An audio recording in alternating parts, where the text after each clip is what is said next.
What are your scariest theories about the ocean? Story 1. One of the creepiest things about the ocean isn't what we've found, it's how little we've actually seen. We've mapped only about 20% of the ocean floor in detail, and actual human exploration is far less than that. Most of what we know comes from sonar scans, not direct observation. It's like trying to understand an entire planet using blurry outlines and guesses. And then you start thinking about caves. On land, cave systems can stretch for hundreds of miles. Entire underground worlds exist beneath our feet, filled with chambers, tunnels, and spaces that remained undiscovered for thousands or millions of years. Now imagine that same concept, but underwater, beneath miles of crushing pressure and complete darkness. There could be massive cave systems down there that have never been entered by anything from the surface. No sunlight, no human presence, just sealed environments that have existed in isolation for geological time. Evolution in those spaces would follow completely different paths. Creatures wouldn't need eyes, they wouldn't need to follow the rules of surface ecosystem. What makes it unsettling is that we wouldn't even know they're there. The ocean floor isn't flat. It's filled with trenches, cracks, ridges, and openings. Some of those openings could lead into vast internal networks beneath the seabed, entire ecosystems hidden under layers of rock and water. We tend to think of Earth as fully explored, but the reality is, the largest environment on this planet is still mostly unknown, and whatever exists down there has been alone for a very long time. Story 2. Octopuses already feel like they don't belong here, even without the alien theory. They have 3 hearts. Blue blood. Their neurons aren't centralized like ours. Most of their nervous system is distributed throughout their arms, meaning each arm can think and react independently. It's less like a single organism and more like a coordinated network. What really makes people uneasy is their intelligence. Octopuses can solve puzzles, open jars from the inside, escape sealed containers, and recognize individual humans. There are documented cases of octopuses escaping aquariums, crawling across dry floors, entering other tanks to feed, and returning to their original tank before anyone noticed. That's not instinct, that's planning.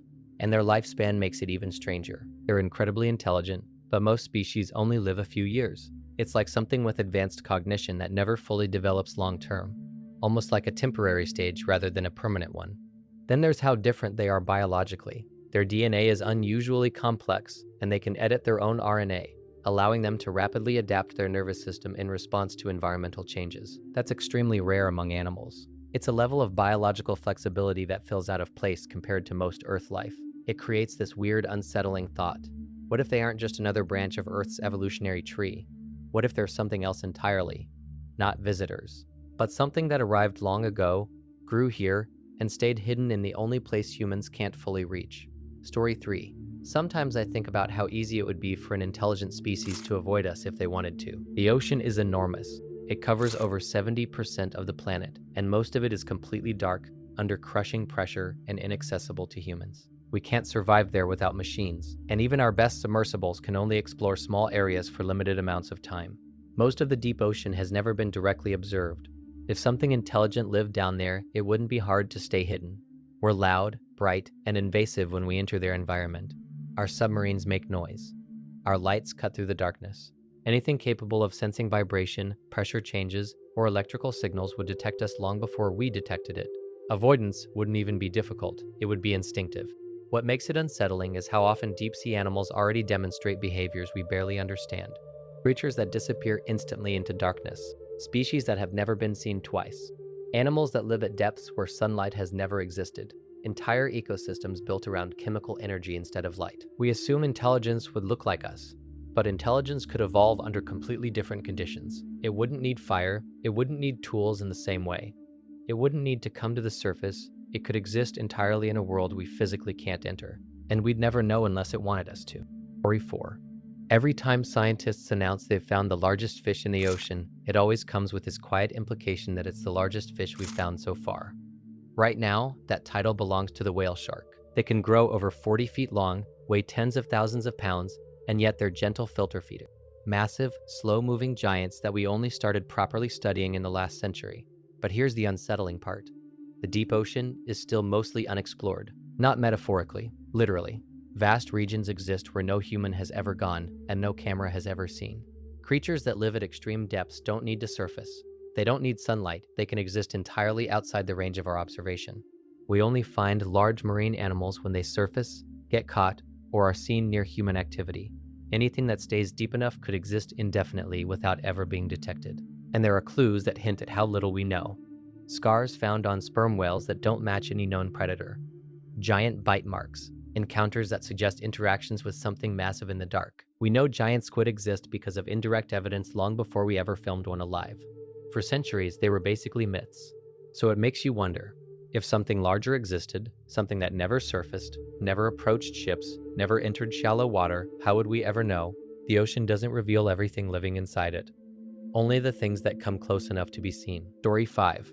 One of the creepiest possibilities about the ocean is that it might not just be where life began, it might be where life arrived. Early in Earth's history, the planet was bombarded constantly by asteroids and comets. Many of those objects contained water locked inside ice and minerals. Over millions of years, those impacts helped form the oceans we have today. That part is widely accepted. But the unsettling question isn't about the water. It's about what might have come with it.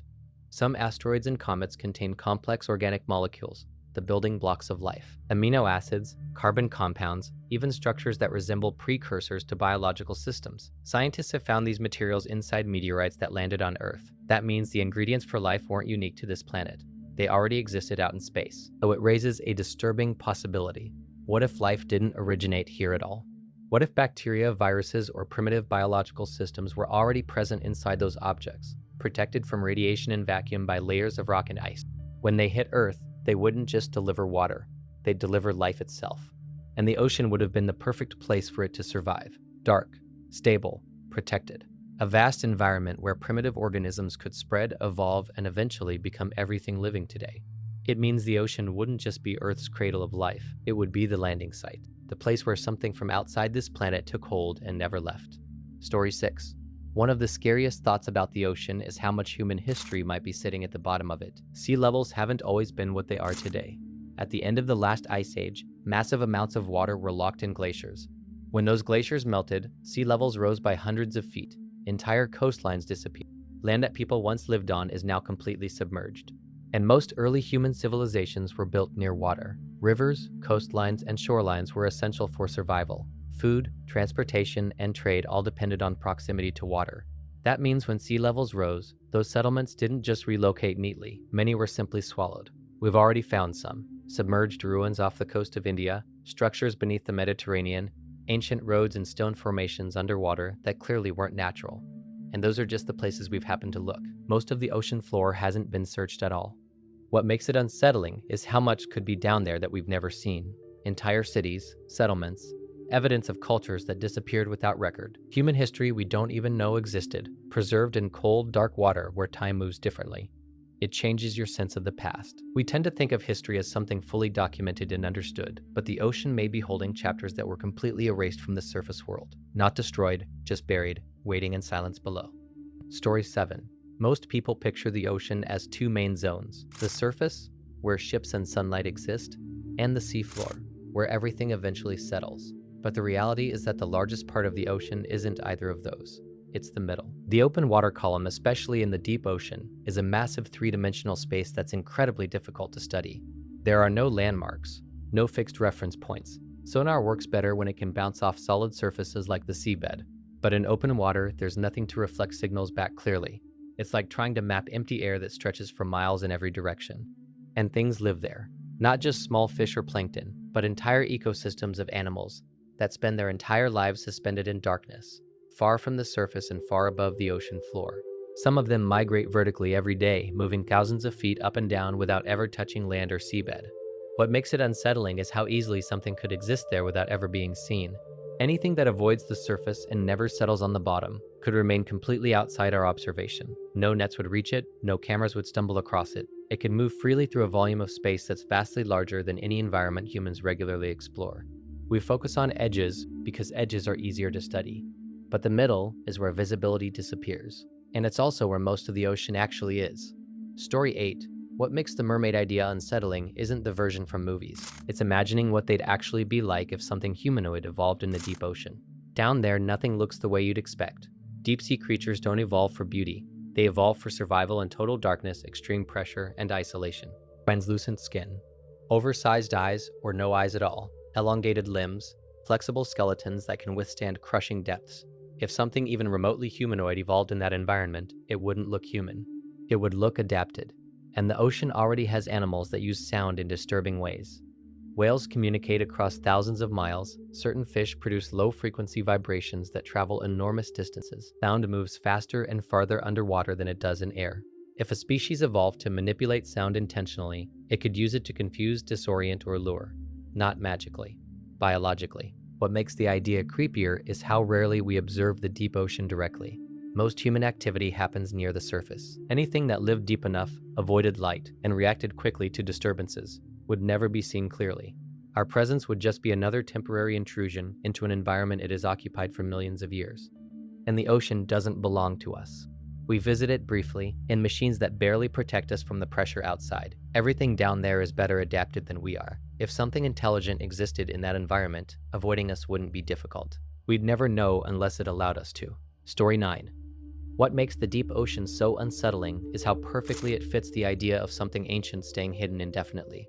Down there, conditions barely change, no sunlight, near freezing temperatures, crushing pressure. It's one of the most stable environments on Earth over geological time. While the surface has gone through mass extinctions, asteroid impacts, and climate shifts, the deep ocean has remained relatively constant. Some species down there have barely changed in tens of millions of years. Creatures like the coelacanth were thought extinct for 66 million years, until one was suddenly caught alive in 1938. It had been there the whole time, undetected. Not evolving much. Not surfacing, just existing beyond our awareness. It makes you realize survival doesn't require dominance. It requires staying out of sight. The deep ocean is vast enough, isolated enough, and inaccessible enough that something could exist there without interacting with the surface world at all. Entire ecosystems function independently of sunlight, powered by geothermal vents and chemical energy. Life that doesn't rely on the same rules as surface life. It creates this eerie thought that the surface is just a thin layer, a temporary phase, while something older, slower, and more patient exists below, unaffected by everything happening above.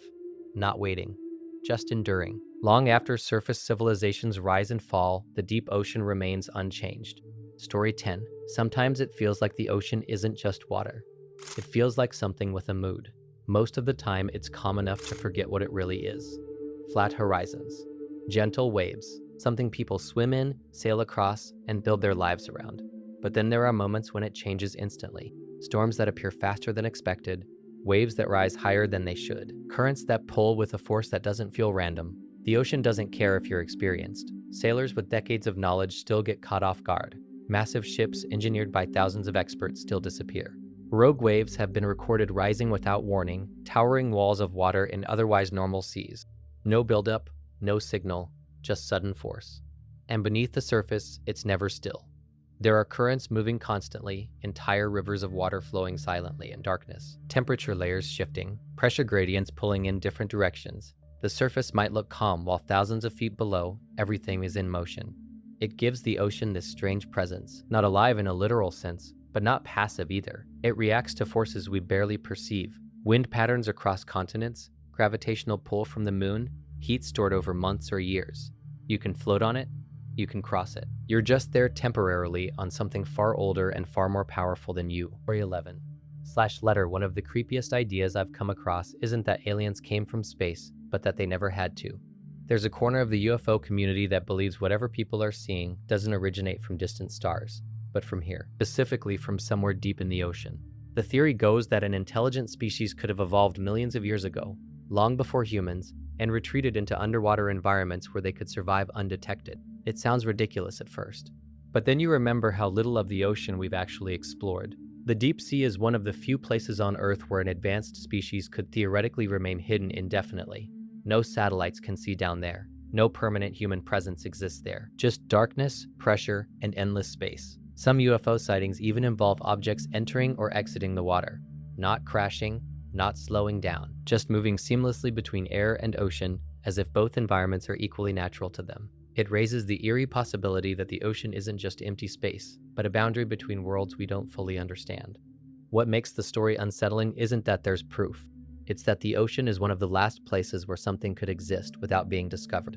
Entire species have gone unnoticed for millions of years simply because they never came near the surface. It makes you wonder if the surface is just where we live, and the rest of the planet belongs to something else entirely. Story 12. Instead of looking up, it suggests we should be looking down.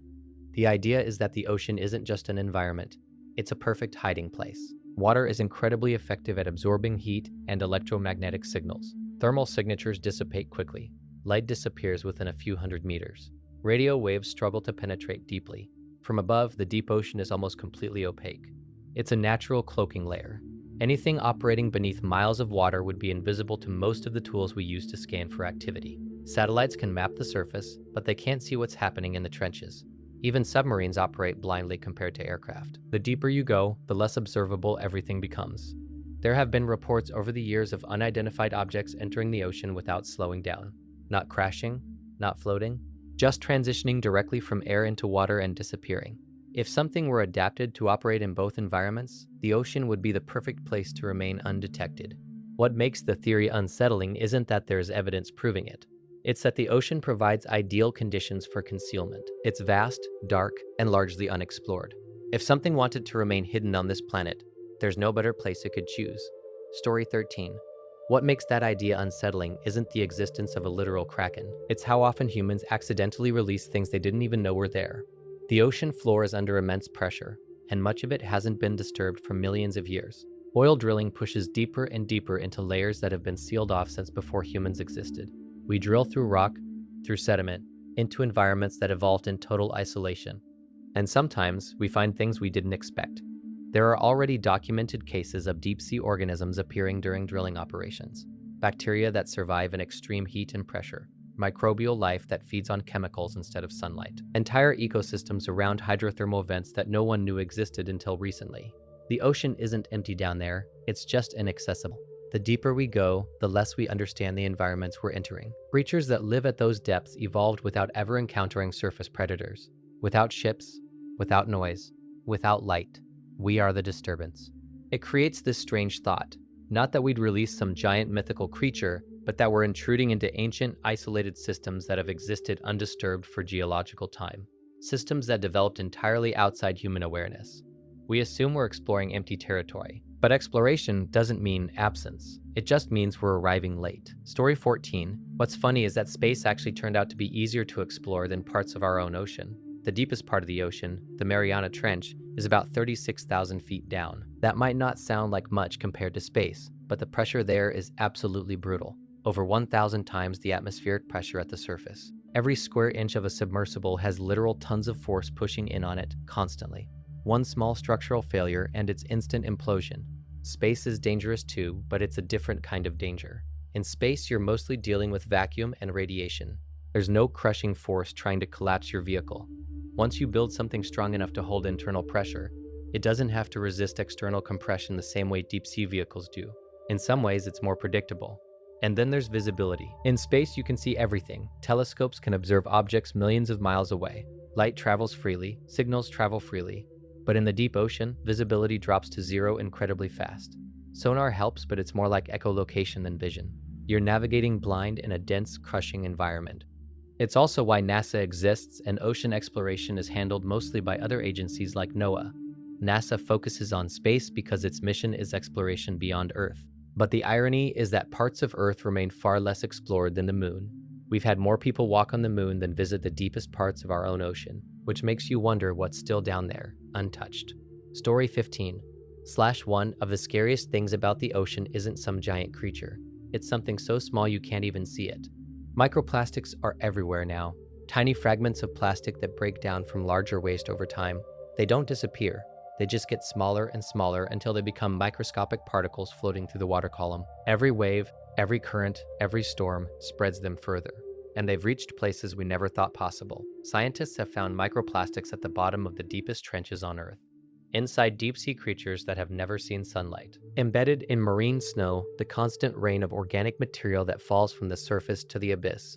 It means plastic isn't just polluting the surface, it's infiltrated the entire ocean ecosystem. What makes it truly unsettling is that it doesn't stop there. Fish consume microplastics. Larger animals eat those fish. The particles move up the food chain. Eventually, they reach us.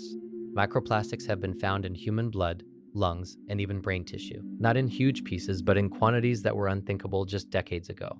They don't decompose naturally on human timescales.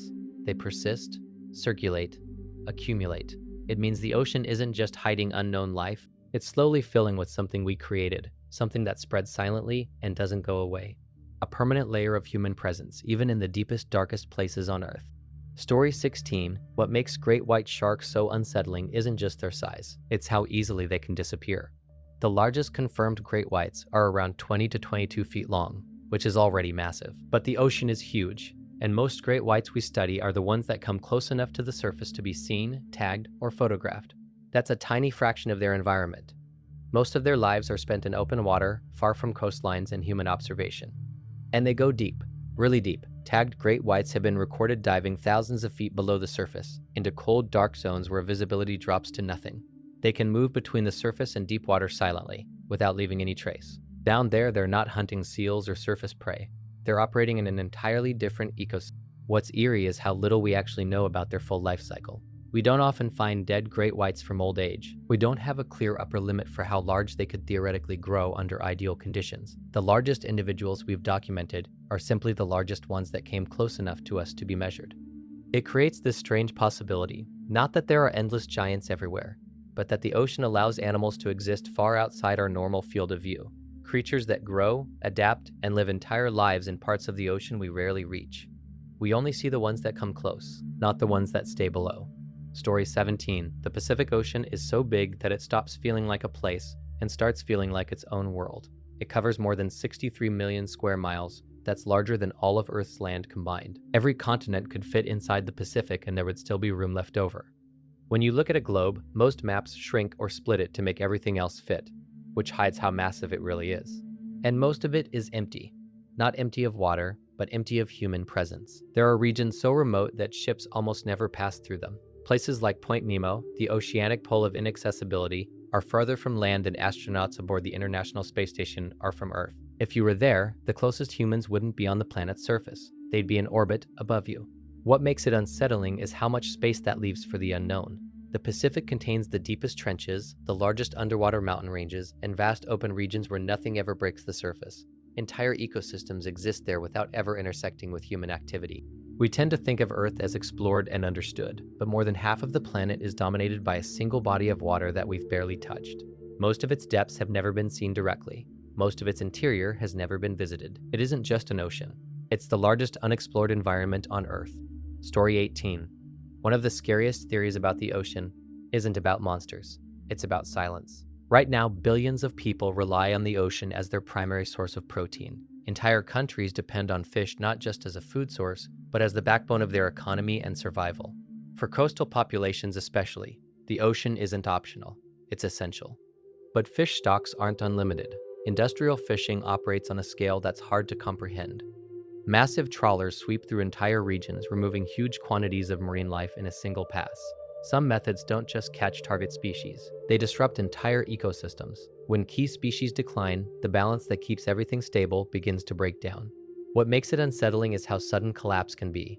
Fish populations can appear stable for years, and then drop rapidly once they fall below a certain threshold. Reproduction slows. Recovery becomes harder.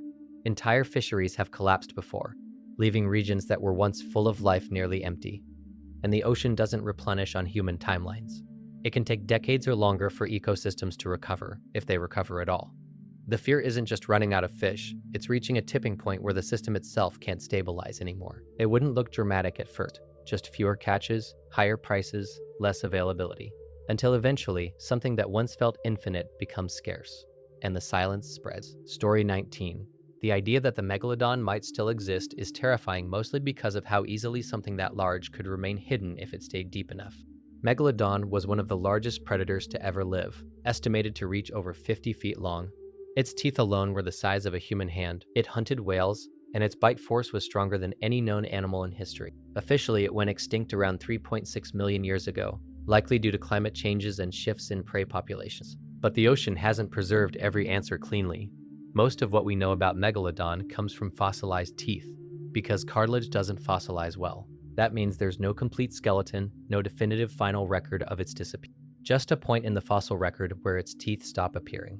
What makes the theory unsettling is the scale of the deep ocean. The deepest parts are cold, dark, and largely unexplored. Large marine animals don't need to surface constantly. Sperm whales, for example, dive thousands of feet down and stay there for long periods. Entire food chains exist in those depths. If something large stayed deep enough, avoided coastlines, and didn't interact with surface ecosystems often, detection would be incredibly unlikely. It's probably extinct. But the ocean has surprised us before. Species thought gone for millions of years have reappeared alive. Creatures we assumed were myths turned out to be real. And the deeper you go, the less certain anything becomes. Story 20. One of the scariest thoughts about the ocean is how quickly it could reclaim everything if the balance shifted just enough. We tend to think of coastlines as permanent. Cities, roads, entire civilizations are built right at the edge of the sea, as if the boundary between land and water is fixed. But it isn't. It's constantly changing, just slowly enough that we don't notice it day to day. The ocean has done it before. At the end of the last ice age, sea levels rose by over 400 feet. Entire land masses disappeared beneath the water. Places where humans once lived, hunted, and built communities are now miles offshore and hundreds of feet underwater. From the ocean's perspective, coastlines are temporary features, and the forces that control it are immense. Earthquakes can displace massive volumes of water instantly. Tsunamis can cross entire oceans without losing energy. Underwater landslides, volcanic activity, and tectonic shifts can move enough water to overwhelm entire regions in minutes. These aren't theoretical events. They've happened throughout Earth's history. What makes it unsettling is how fragile human structures really are. Concrete, steel, and glass feel permanent, but they exist at the mercy of geological and oceanic forces that operate on entirely different scales. The ocean doesn't need intent, it just follows physics. We built everything assuming stability, but stability isn't guaranteed. The ocean was here long before us, and it will be here long after. Story 21. One of the creepiest ocean theories is the idea that new species aren't evolving down there. They're being introduced. The ocean is the only place on Earth where entirely new, complex animals can appear and nobody notices for years. Scientists discover new species constantly, especially in the deep sea. Creatures that don't resemble anything familiar. Transparent bodies, bioluminescent organs, completely alien-looking anemones that seem disconnected from anything we see on land. And sometimes they appear suddenly. A species is unknown, and then it's found, not in one place, but in multiple distant regions, as if it had already been there for a long time. The unsettling part is that we don't have continuous observation of the deep ocean. There are massive stretches of space where nothing is watching. No cameras, no sensors, just darkness. If something new appeared there, we wouldn't see it arrive. We'd only see it once it crossed into the small areas we happen to study. The ocean is also the closest environment on Earth to space-like conditions. Extreme pressure. No sunlight, cold, silent, and isolated. If something wanted to introduce life to Earth gradually, or test organisms in a stable environment, the deep ocean would be the perfect place to do it without interference. Not visible from orbit. Not accessible from land. Just an enormous hidden biosphere. We assume everything down there originated here. But the truth is, we've only seen a tiny fraction of what actually lives beneath the surface. Story 22. The Bermuda Triangle is one of those things that quietly faded out of conversation, and that alone makes it feel unsettling. For decades, it was everywhere. Ships disappearing, planes vanishing mid-flight, navigation instruments malfunctioning without explanation, pilots reporting strange visual distortions and compass failures. The area between Florida, Bermuda, and Puerto Rico developed this reputation as a place where things simply stopped coming back. And then, it just stopped being talked about. Not because the ocean there became safer, not because the region became less active, but because attention shifted elsewhere. New mysteries replaced old ones. Media cycles moved on. The story faded into the background. What makes it eerie is how effective that fading was. The Bermuda Triangle didn't go anywhere. It's still one of the most heavily traveled shipping and flight corridors on Earth. Beneath it lies deep ocean trenches, unpredictable weather patterns, and vast underwater terrain we barely understand. The conditions that made it mysterious still exist. But public awareness doesn't. It creates this strange feeling that the mystery didn't get resolved. It just stopped being noticed. As if something that once captured global attention slipped quietly back into obscurity, not solved. Still there, beneath the surface, exactly where it's always been. Story 23. Once the North Pole is devoid of ice, the ocean currents will switch within years, leading to mass global famine because of a massive shift in local weather the world over, meaning our crop-producing regions are all but defunct. Food prices will skyrocket, there will be riots, and eventually we will literally eat ourselves. Maybe not the last part. That we are now only just seeing the beginning of a microplastic crisis. As someone who cleans beaches regularly, I've noticed a massive surge in microplastics on high tide lines the last few years. I feel like this is because finally the first pieces of plastic to enter the ocean have broken down into that size. There's a lag of about 70 years for plastic to break down and start arriving on our shores. And Lord knows what unseen problems it's causing to the food chain and ocean environment beneath the surface. Story 24. There is a massive roving UAP, unidentified anomalous phenomena, base station that incinerates any form of human intelligence, manned or remote submarines. It's too close. Just like humans remotely operate orbiters, rovers, and helicopters on Mars today, this base station operates in the deepest unexplored parts of Earth's oceans, and 3D prints biologics, X-ray aliens, that interface with orbs and other 3D printed UAP vehicles for mission-specific purposes: exploration, intelligence gathering, resource gathering, scientific experimentation. The UAPs, including the biologics, are broken down once back inside the deep-sea base and recycled for the next mission. Example: the orbs or Tic Tacs, reported by Navy pilots under oath to Congress to be regularly interfering with Navy training spaces. And those recently seen in New Jersey that seem to be searching around Picatinny Arsenal for something night after night, then returning out to the ocean. Who or what operates that base is unknown, and the UAPs perform maneuvers that are impossible under known physics. The scary part is that the unknown operators could be NHI, non-human intelligence, who monitor Earth remotely, like humans monitor Mars, but on a much higher level, and we have no idea of their long-term intentions on our planet. The scarier part is that the NHI is a long-dead race who left these undersea plants here on Earth to auto-run the operation via a form of AI, and we have no idea of its long-term intentions on our planet. Story 25. One of the creepiest possibilities about the deep ocean is that life down there might not even follow the same biological rules as life on the surface. The Mariana Trench is nearly 7 miles deep. No sunlight reaches it. The pressure is so intense it would instantly crush an unprotected human. Temperatures hover just above freezing. It's an environment that seems completely hostile to life as we know it.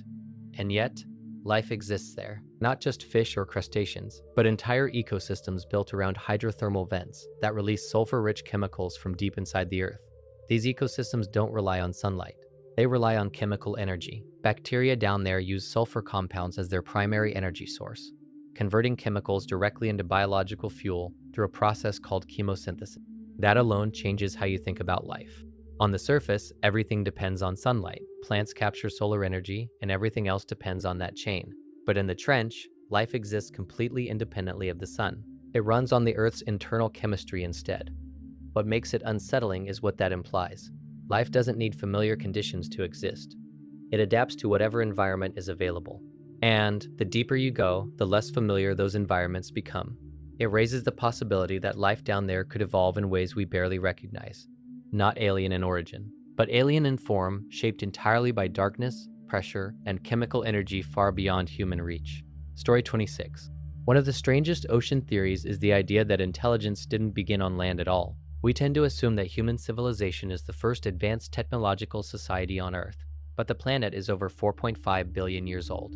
Complex life has existed for hundreds of millions of years. That's an almost incomprehensible amount of time. Humanity, by comparison, has only had advanced technology for a tiny fraction of that. The ocean has always been the most stable environment on the planet. While land experienced massive climate swings, asteroid impacts, ice ages, and extinctions, the deep ocean remained relatively insulated. Temperature changes were slower, radiation exposure was lower. Entire ecosystems survived in isolation, while surface life was repeatedly reset. If intelligence evolved in the ocean long before humans, it wouldn't necessarily leave obvious traces on land. Water erodes, pressure compresses. Geological activity buries and destroys evidence over time. Anything built millions of years ago beneath the sea could be completely unrecognizable now, or buried beneath layers of sediment and rock. What makes the idea unsettling is how much of Earth's history is simply missing. We rely on fragments, fossils, geological clues. But preservation is rare, and oceans are especially effective at erasing physical evidence over long periods. It creates this eerie thought. If something intelligent had existed here long before us, the ocean would be the perfect place for its story to disappear. Not dramatically, just slowly, until nothing visible remained. Story 27. Water is alive. Think about it. Everything you eat to survive, where does it come from? A plant, an animal, a fungus, stray insects, microbiotica? It's all alive. So why not water? There were studies on water and freezing snowflakes, how music changes their structure, and how certain water molecules seem to remember their past shapes and future ones. There's a memory, and where there's a memory, there's a chance for life, an altered state of consciousness. So if water is alive, then name a bigger beast than the ocean? More importantly, imagine what a creature must be like to survive in such a great beast. What must a creature be like to survive in the deepest, darkest, most caustic pit of such a beast? What lives on in the stomach of the world, and why haven't we been able to map those trenches yet? We conquered space because it's a vacuum, but will we ever conquer those deep and buried spaces below the waves of a godlike being? Will we be able to pierce its deepest layers? Or will we all be swallowed up by it in the end and left as just another meal? Story 28. Sometimes it feels like we've misunderstood what this planet really is. We call it Earth, but more than 70% of its surface is water. The oceans aren't just features on the planet. They are the dominant system. They regulate temperature, generate much of the oxygen we breathe, and drive the climate cycles that make life possible. Without the ocean, the surface would be unrecognizable, and life itself began there. Long before forests, animals, or humans existed, life was entirely ocean-bound. Every living thing today carries that history inside it. Our blood has a chemical composition similar to seawater. Our bodies still operate using systems that evolved in that ancient environment. What makes it unsettling is how disconnected we've become from it. We build cities facing away from the water. We treat the ocean as something external, something separate. But the ocean isn't separate. It's fundamental. It shapes the atmosphere, the weather, and the conditions that allow us to exist at all. And yet, it changes slowly, quietly, warming currents, shifting chemistry. Ecosystems adjust in ways that aren't immediately visible. The ocean doesn't react suddenly. It responds over long periods, through gradual shifts that accumulate over time. We tend to think of ourselves as independent of it, but in reality, we've always been part of the same system, and systems remember everything that happens within them. Story 29. What makes the Godzilla idea weirdly unsettling isn't the creature itself. It's the environment where something that large could theoretically exist without being seen. The deep ocean is enormous, and most of it exists in complete darkness. At depths of several miles, sunlight never reaches. Visibility drops to zero. Even modern submersibles can only explore tiny areas at a time. It's not like searching land, where satellites and aircraft can scan vast regions quickly. Down there, everything is blind unless it brings its own light. We already know the ocean can support massive animals. Blue whales are the largest creatures to ever exist, and they rely on surface ecosystems. But the deep ocean has its own food chains, driven by falling organic matter and chemical energy from hydrothermal vents. Entire ecosystems operate independently of sunlight. What makes it eerie is how easily scale disappears in darkness. Something could exist hundreds of feet away and you'd never know. Sound travels far, but sight doesn't. Movement can happen silently in a three-dimensional space that stretches for miles in every direction. The ocean hides things naturally. Not because it's trying to, but because its conditions make observation incredibly difficult. Most of it has never been directly seen by human eyes. Whatever lives in the deepest regions exists outside our normal awareness. We assume we know what lives on this planet, but the largest habitat on Earth is still mostly unexplored. Story 30. One of the creepiest possibilities about ocean exploration isn't what we'll find. It's what we might accidentally bring back. The deep ocean is filled with ecosystems that have been isolated for millions of years. Creatures down there evolved in total darkness, under crushing pressure, with no exposure to surface environments. They developed in complete separation from the biological systems we live in. Isolation creates balance. Everything down there exists within a fragile equilibrium, where predators, prey, and microbes evolve together. But once something leaves that environment, intentionally or accidentally, that balance disappears. It enters a new ecosystem that has no defenses against it. We've already seen smaller versions of this happen. Invasive species introduced into new environments can spread rapidly because nothing limits them. They outcompete native species, disrupt food chains, and permanently alter ecosystems. And that's with organisms we can see and understand. The ocean contains life forms we barely recognize, microbes that survive extreme heat, pressure, and chemical conditions. Organisms that don't rely on sunlight, biology that operates differently from surface ecosystems. If something from those environments adapted to survive here, we might not immediately understand how to contain it. Exploration isn't just observation, it's interaction. Every time we enter an isolated system, we risk carrying something with us in either direction. And once something spreads, it doesn't need permission to keep going. Story 31. The idea of rogue holes in the ocean is terrifying because it suggests the sea doesn't just move across the surface. It can open beneath you. Most people have heard of rogue waves, massive walls of water that appear suddenly and disappear just as fast. But rogue holes are the inverse. Instead of a towering wave rising above you, the water drops away beneath you, creating a sudden depression that can swallow ships before they even realize what's happening. For a brief moment, the surface simply isn't there anymore. These formations can happen when wave systems intersect in destructive interference. The energy doesn't vanish, it redistributes. Water that was supporting you seconds ago is suddenly pulled downward and outward, creating a temporary void. From a distance, it might not even be visible, but if you're directly above it, the effect is immediate. Ships rely on buoyancy. They assume the water beneath them will remain relatively stable. But in extreme ocean conditions, stability isn't guaranteed. The sea is a constantly moving system, with forces interacting on scales that humans can't predict perfectly. What makes it unsettling is how fast it can happen. No warning, no buildup, just a sudden absence. One moment you're floating on a stable surface, next that surface isn't there anymore. And in the open ocean, there's nothing else to catch you. Story 32. One of the most unsettling theories about the ocean is that it isn't just sitting on top of the Earth. It's connected to systems deep inside it. We tend to picture the ocean as a contained body of water resting on solid ground. But the Earth's crust isn't smooth or sealed. It's fractured, layered, and constantly moving. Beneath the ocean floor are enormous cracks, fault lines, and subduction zones where tectonic plates slide under one another and descend into the mantle. And water goes with them. Scientists have discovered that vast amounts of water are actually pulled deep into the Earth through these zones, trapped inside minerals under immense pressure. Some of this water exists far below the crust, locked in forms we don't normally think of as liquid oceans but still present in massive quantities. It means the ocean isn't just on the surface. It's part of a much larger cycle between the surface and the deep interior. What makes it eerie is how powerful tectonic shifts can be. Earthquakes can displace enormous volumes of rock instantly.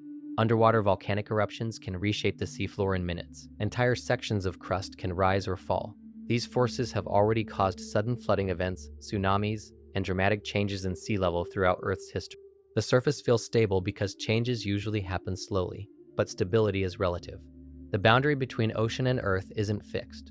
It's a dynamic system, constantly shifting beneath our feet, whether we notice it or not. Story 33. That phrase sounds like a joke at first, but the more you think about it, the more unsettling it becomes. There are thousands of airplanes at the bottom of the ocean, not just small private planes, but massive commercial aircraft, military bombers, reconnaissance planes, and experimental vehicles. Many were lost during storms. Others disappeared during wartime. Some vanished without a clear explanation at all. The ocean became their final resting place simply because there was nowhere else to go. And once something sinks deep enough, it's gone. The pressure, darkness, and sheer scale of the ocean make recovery incredibly difficult. Even with modern technology, locating wreckage can take years. Some planes were never found. They descended into depths where human access is limited to brief, expensive missions. What makes it eerie is how quiet the ocean is about it. These machines once carried people, voices, stories, and purpose. They crossed skies, connected continents, and existed as part of daily life. Now they sit motionless in darkness, slowly being reclaimed by corrosion and marine life. The ocean doesn't preserve memory. It absorbs it. There's no marker, no visible trace from above, just scattered remains resting in an environment humans rarely visit. It's a reminder that the ocean isn't just a place full of unknown life. It's also a place full of things we've lost, sitting silently where almost no one will ever see them again. Story 34. One of the most unsettling realities about the ocean is how quickly something enormous can appear out of absolute nothing. You can be standing on a boat, looking out in every direction, and see nothing but empty water. No movement, no shadows, no sign that anything else is there. Just a flat, endless surface stretching to the horizon. And then suddenly, a blue whale surfaces. Blue whale, an animal longer than a basketball court bus, weighing as much as dozens of elephants, rises silently beside you. No footsteps, no branches breaking, no warning, just something impossibly large materializing from below, where it had been completely invisible seconds earlier. That's what makes the ocean different from land. On land, large animals usually announce themselves. You hear movement. You see trees shift, there's buildup. In the ocean, sound and motion are absorbed. Visibility is limited. The surface hides everything beneath it like a curtain. The whale didn't arrive suddenly. It was always there. It had been moving beneath you, unnoticed, in a space your eyes can't penetrate. The ocean's surface gives the illusion of emptiness, but it's just a boundary between two worlds. What you see is only a thin layer, and below that layer, something massive can exist, move, and approach without ever being detected, until it decides to surface. Story 35. One of the most disturbing ocean scenarios isn't about something rising out of the water. It's about the water itself turning against everything that depends on it.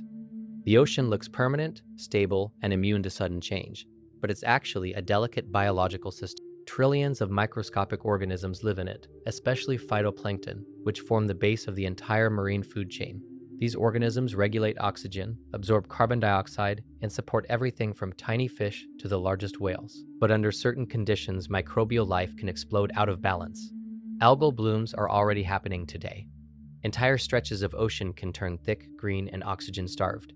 These blooms consume oxygen as they decay, creating dead zones where marine life suffocates. Fish flee if they can.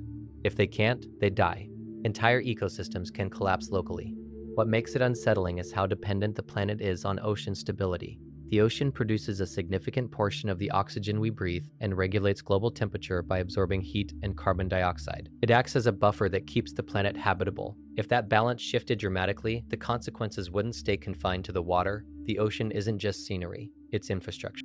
We tend to think of it as background, something that exists around us, but it's one of the core systems that allows life on Earth to exist at all. If it ever stopped functioning the way it does now, the effects would reach far beyond the shoreline. Story 36. What makes the idea of something like Cthulhu so unsettling isn't the creature itself. It's the location. The deep ocean is the closest thing on Earth to an alien world. Complete darkness, crushing pressure, temperatures just above freezing. Entire mountain ranges, valleys, and structures exist down there that no human has ever seen directly. Even our best maps are incomplete. Vast regions remain nothing more than rough outlines. And there are already places that look unnatural, underwater formations that resemble pillars, terraces, and geometric shapes. Most of them have natural explanations, formed by volcanic activity or geological processes. But without direct observation, it's easy to imagine something else. Structures that weren't built for humans, places that existed long before humans ever appeared. What makes it eerie is how little disturbance happens at those depths. The surface world is constantly changing: weather, erosion, human activity. But the deep ocean can remain stable for millions of years. Anything down there could remain undisturbed for time spans longer than human civilization itself. Not hidden intentionally, just buried beneath pressure, darkness, and distance. The ocean doesn't reveal its depths easily. You can cross it your entire life and never see what exists below the surface. It creates this strange sense that the deepest parts of Earth don't belong to the surface world at all. They belong to a place we can't easily reach. And maybe we were never meant to. Story 37. One of the darker thoughts about the ocean is that it's not just full of life. It's also full of what's been lost. For as long as humans have traveled the sea, people have disappeared into it. Shipwrecks, storms, naval battles, accidents, entire crews gone without a trace. And unlike on land, where remains are often found, the ocean doesn't give things back easily. Once something sinks deep enough, recovery becomes nearly impossible. The ocean is vast, cold, and efficient at erasing evidence. At depth, decomposition works differently. Scavengers, pressure, and time break things down quickly. Currents carry remains far from where they entered the water. There are no markers, no graves, just silent descent into darkness. What makes it unsettling is how much history is down there. Not just recent losses, but centuries of them. Sailors from ancient voyages, warships from global conflicts, planes that vanished mid-flight. Every era that crossed the ocean left something behind. And it all still exists somewhere beneath the surface. The ocean keeps everything. Not in a preserved, visible way, but in fragments scattered across miles of seabed. Pieces of human lives resting in a place almost no one will ever see. It gives the ocean a strange dual nature. It's a place of discovery and exploration, but also a place where countless stories ended quietly, without witness. Story 38. One of the creepiest things about deep-sea animals is how completely detached they look from the rest of life on Earth. Some of them don't even look biological at first glance. Transparent bodies with visible organs, jaws that extend beyond their own skull, eyes that reflect light like mirrors, or no eyes at all, bioluminescent organs that glow in patterns, pulses, and colors that serve purposes we barely understand. They don't resemble land animals. They barely resemble shallow water animals. They look like they evolved somewhere else entirely. The deeper you go, the stranger it gets. The midnight zone is in permanent darkness. No sunlight has ever reached it. Everything that lives there has adapted to conditions humans physically can't survive without machines. High pressure, cold temperatures, total isolation, and new species are still being discovered regularly. Creatures that lived on this planet the entire time, unnoticed, simply because we couldn't reach them. Some have features that don't appear anywhere else in the animal kingdom. Unique solutions to survival in a place completely cut off from the surface world. It creates this eerie feeling that the deep ocean isn't just another ecosystem. It's a separate realm, not connected to the familiar world above, but existing alongside it, hidden by darkness and depth. Whatever lives there have evolved under rules we don't fully experience, and we've only seen a small fraction of it. Story 39. The idea of sirens is terrifying because it doesn't rely on strength, it relies on perception. For thousands of years, sailors told stories about hearing something in the open ocean. Not random noise, not whales, something that sounded intentional. Voices, singing, tones that didn't match anything they could explain. The stories were consistent across different cultures and time periods, something in the water that could draw people toward it. Not by force, by curiosity. The ocean carries sound in ways that air doesn't. Low-frequency sounds can travel for hundreds or even thousands of miles underwater. Whales communicate across entire ocean basins. Certain frequencies can even affect human perception, creating unease, confusion, or disorientation without the listener realizing why. What makes it unsettling is how vulnerable humans are in that environment. On land, we rely heavily on sight. In the ocean, sight is limited, sound becomes dominant, and sound can come from anywhere. Beneath you, beside you, far away but still clear enough to hear. If something used sound intentionally, it wouldn't need to overpower you. It would just need you to come closer. The ocean doesn't reveal the source immediately. Sound travels farther than visibility. You could hear something long before you ever saw it, or never see it at all. Just the surface, stretching endlessly, hiding whatever made the call. Story 40. The unsettling thing about fishermen's stories isn't how wild they sound. It's how often they come from people who know the ocean better than anyone else. These aren't casual observers. They spend years, sometimes entire lifetimes out there. They learn how the water behaves, how animals move, how weather shifts. They know what's normal, so when someone like that says they saw something they couldn't explain, it carries a different weight. Not because it proves anything, but because they know the difference between imagination and reality out there. The ocean creates situations where scale becomes hard to judge. Distance disappears. Light behaves differently. Something massive can exist just below the surface without ever revealing itself clearly. You might see movement, a shadow, a shape that doesn't match anything familiar, and then it's gone. No evidence, just the memory. And the ocean doesn't help clarify anything. It doesn't preserve clear traces. It doesn't leave behind obvious proof. It just continues moving as if nothing happened. What makes fishermen's stories linger is that they come from direct experience, from people who've spent more time in that environment than almost anyone else. The ocean shows different things to those who spend enough time on it, not because it's trying to, but because it's too vast to ever show everything at once.